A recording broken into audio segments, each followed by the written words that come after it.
1370 WOCA. Ocala.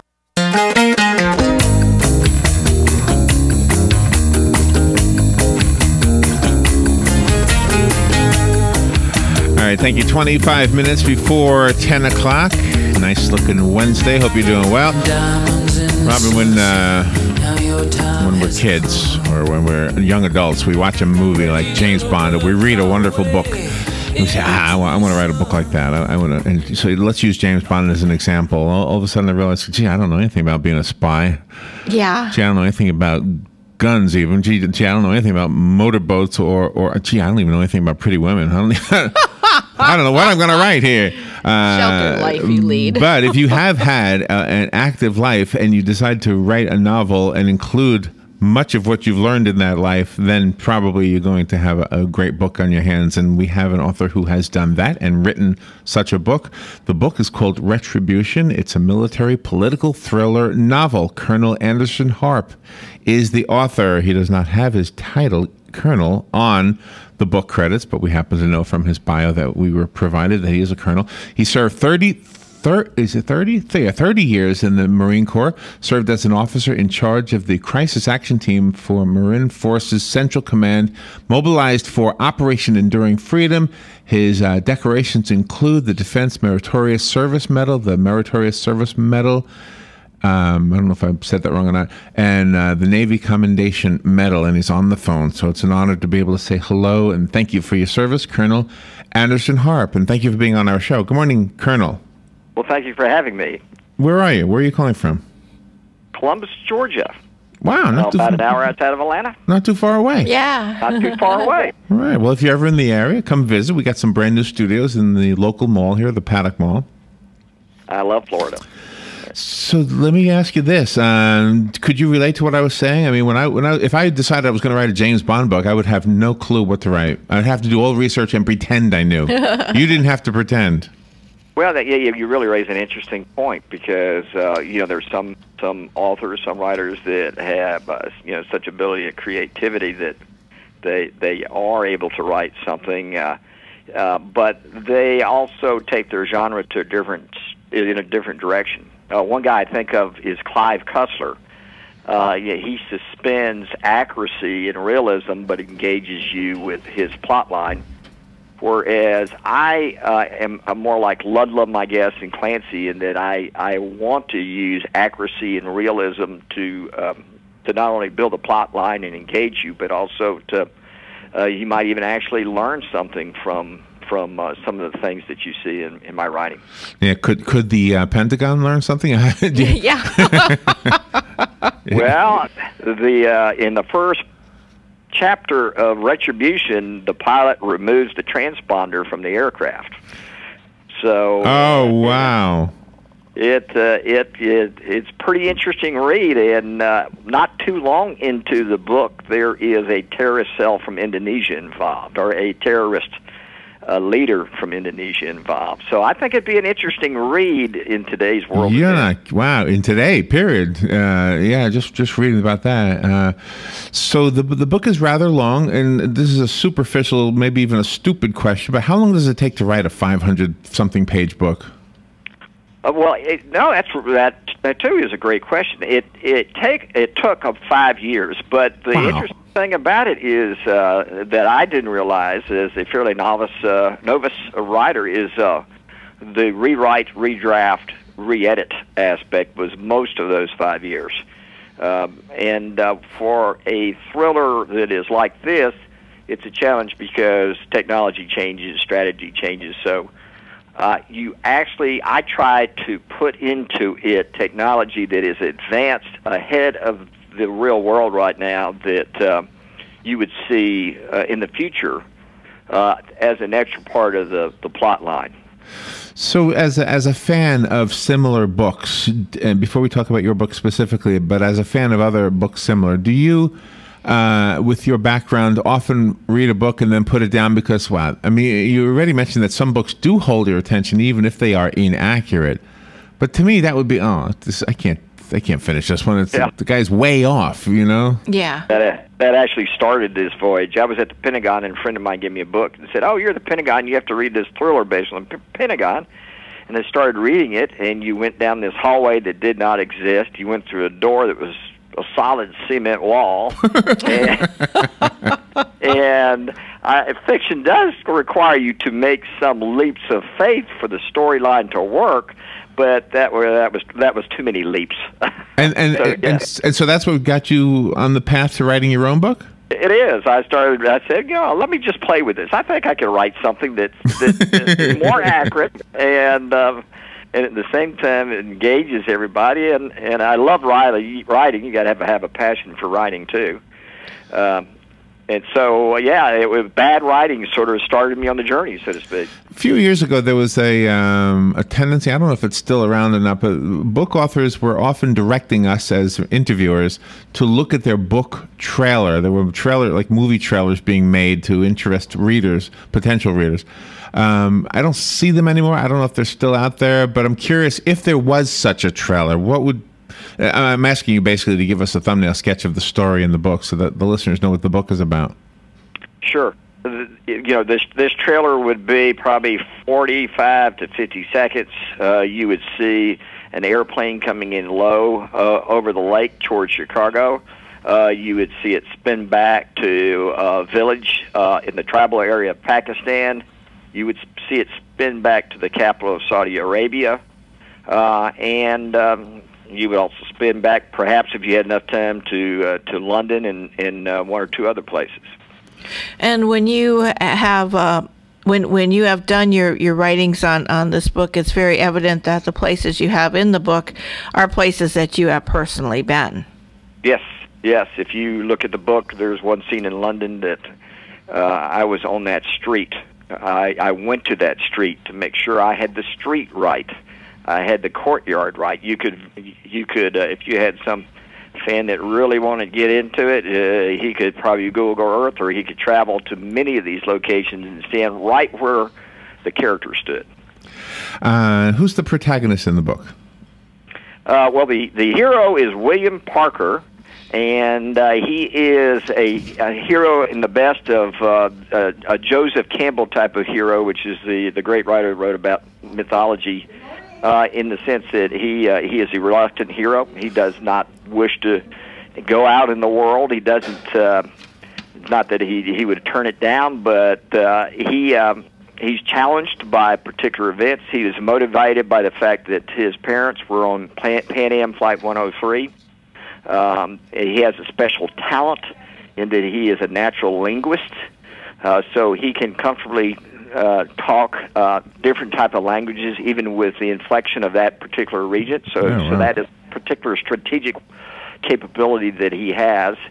And he's also a runner survivalist type with a touch of a little bit of a loner. Although he's got an interest that's very loyal to him, and they're loyal to each other. But he enjoys a marathon. He enjoys the challenge of a marathon. And who does he answer to? Is he with?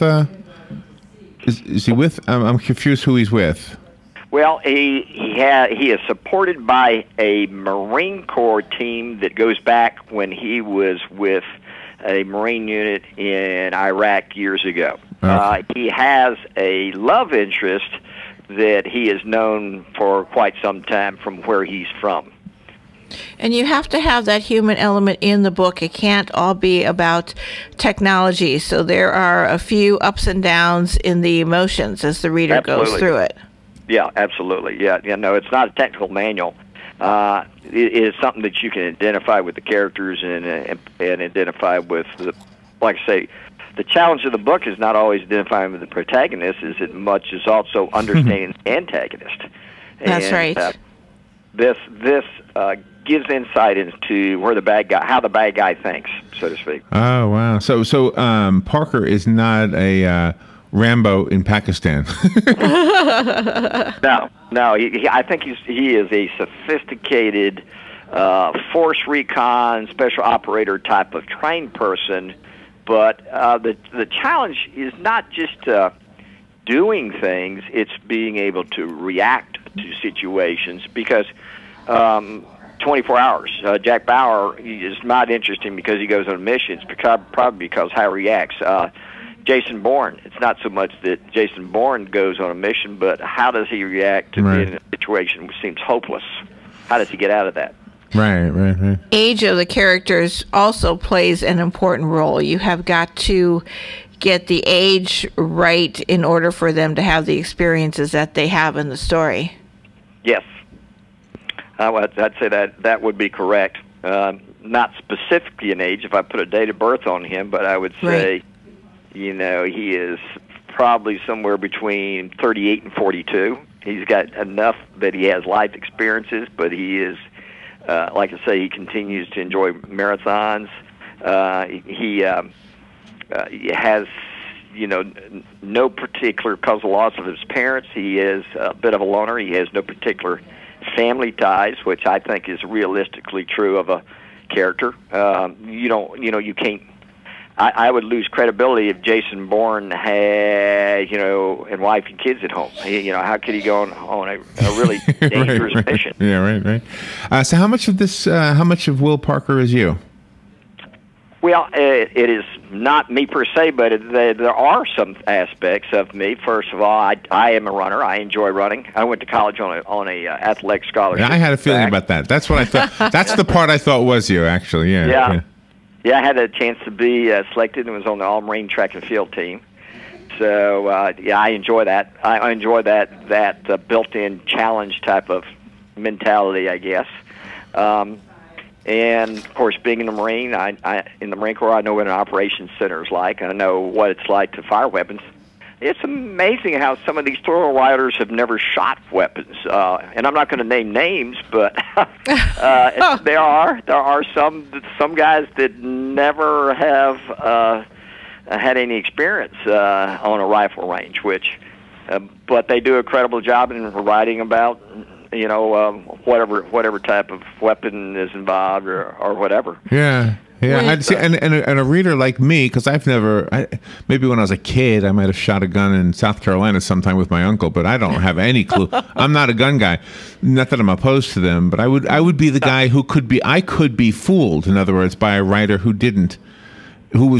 also wasn't experienced. But it's interesting, though, that you have they are in my conversations with a lot of them. They are constantly worried because they have a fan that is not fooled. So they talk about, hey, I got grief from a fan because I used the wrong caliber on page 138. When you wrote some of the scenarios in your book, were you transported back to something similar, or did you have any kind of thoughts where you got extremely emotional about that? Well, I've had certainly some emotional experiences. Does this character reflect any scenes specifically associated with any particular scenes? In my experiences, no, I actually tried not to do that. But what I try to do, though, is I try to put the reader in the back of the room on all these scenes so that you get a sense of not only taste, feel, a sense of what it's like to be on a C-17 at altitude just before you jump off the ramp. One of the interesting stories about snipers that's in the book is one of the sniper techniques is start to eat the food of the area you're going into, the culture that you're going into, just so that your body assimilates the food, so that your body sense and odor reflects what the world you're going into. I mean, if you ate McDonald's hamburgers and then you jumped into the tribal area of Western Pakistan, you probably would be sensed probably a mile away by somebody that lives there locally. So it's really interesting. I think you get into the depth of some of the things that our characters go through. Yeah, in the story. In part of the book, you have like some smell is a part of what you write about, and there was the part about the was it ginger they were smelling? Yeah, the chai, the tea that they drank, and yes, and as the spices as they went through the town in the beginning of the mission. You're right. There is a sense intended to be a sense of smell, and sight and sound to explore all of that with the writing. Wow. When we use dogs as a way to defend our nation, because they can sniff out bombs, they can sniff out drugs, etc. I've often wondered if somebody with your experience could actually, maybe not with the accuracy of a dog, but could you actually maybe detect on somebody, this guy smells like he's got a weapon, or this guy smells like he's from a culture, not to be what do they call it? You're not supposed to do this, right? Profiling. Yes, we profiling. But somebody has a smell. He smells like he eats the food of our enemy, right. or that kind of thing. I mean, does the sense of smell play a role in your intuition? I would say it is probably in the back of the mind, but it comes out more like if you're in a crowd in a market and you look around and you say, that's the bad guy, that's the dangerous guy. You can do that. I think you can say, I don't like this situation. That's the person I worry about, and that may in part be just a sense of smell, a sense of movement, a sense of dress, but there is an intangible that goes into deciding where's a dangerous spot and who the dangerous person is. Yeah, and just so I can let you know, my dad was a policeman and a veteran. My brother is a former military policeman and a veteran.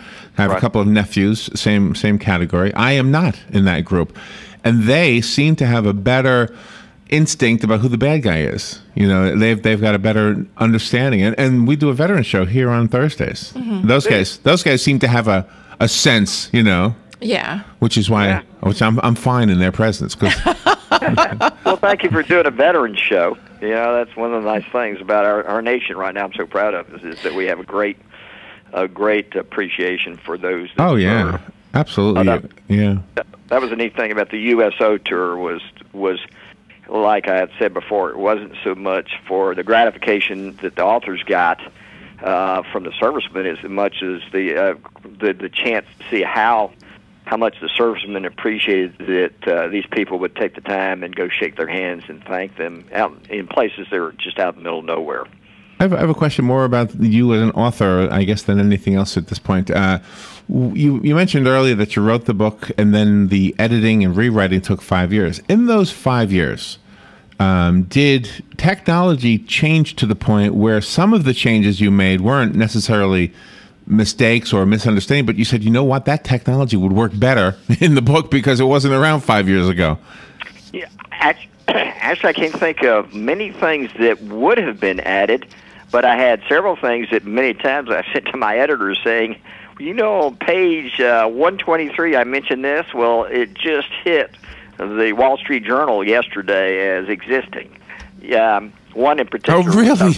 Oh, that's interesting. I remember one in particular was the storyline about the security of the nuclear weapons in Pakistan, and I had written that in the first draft 5 years ago. And I place it at a certain base. I place it at a certain location. I have the motive. I have the intent. I have what's going on.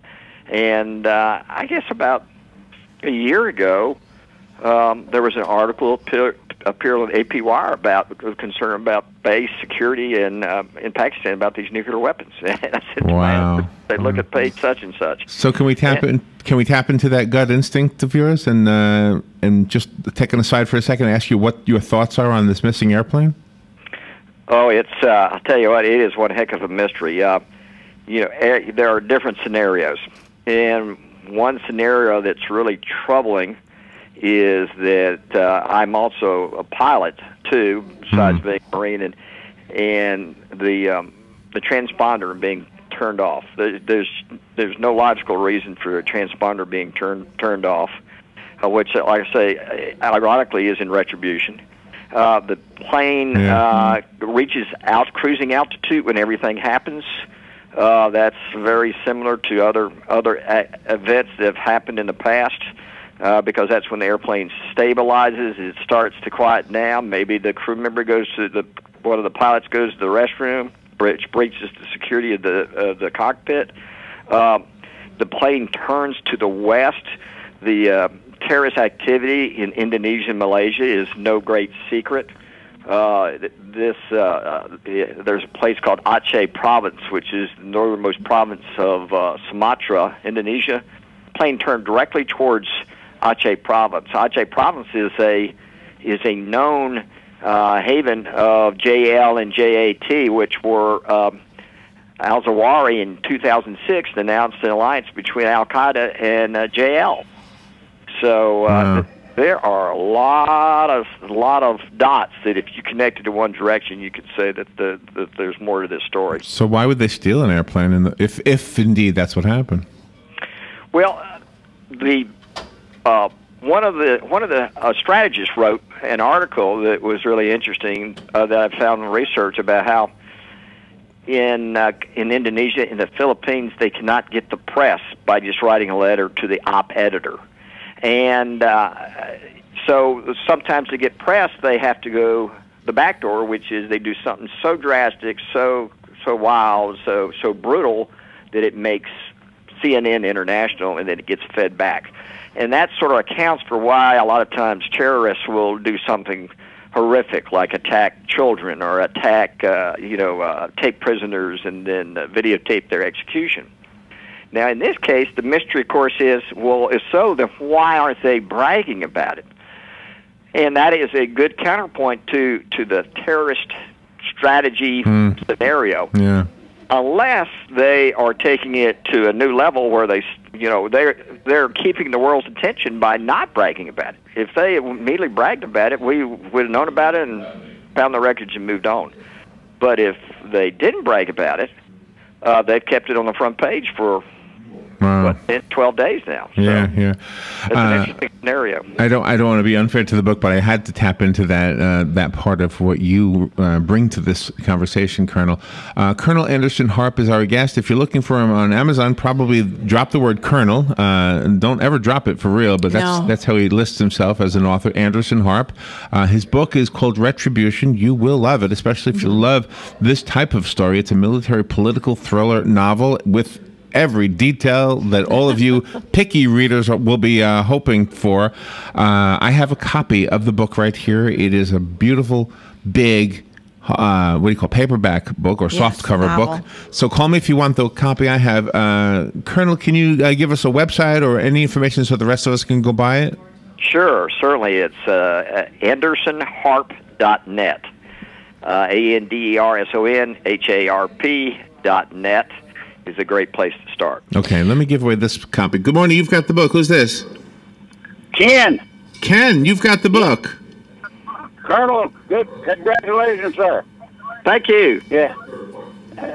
Thank you, Ken. We're at the mall now. You know that, right? Yeah, I'll get it. I'll get it. Okay. Thank you, Ken. I really like the fact that you chose that quote from Voltaire to put it at the front of the book. It was very appropriate, I thought.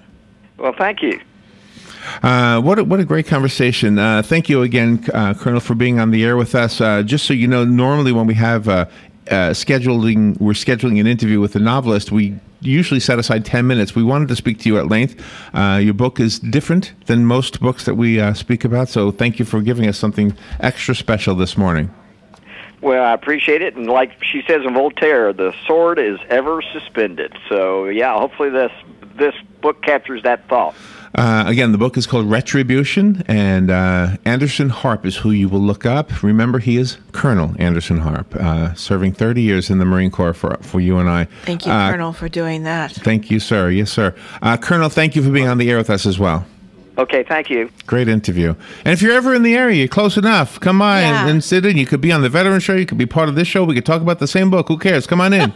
I like that. I enjoy that. I'll put that on my list. Your welcome mat is out for you. Yes. All right, we'll take a little break and we'll be right back. Hi, I'm Yvette, and I'm here to tell you a few things about ABC Frederick's Appliance. They sell not only new, but used guaranteed appliances. When you call ABC Frederick's Appliance, they will provide service on what they sell and any appliances that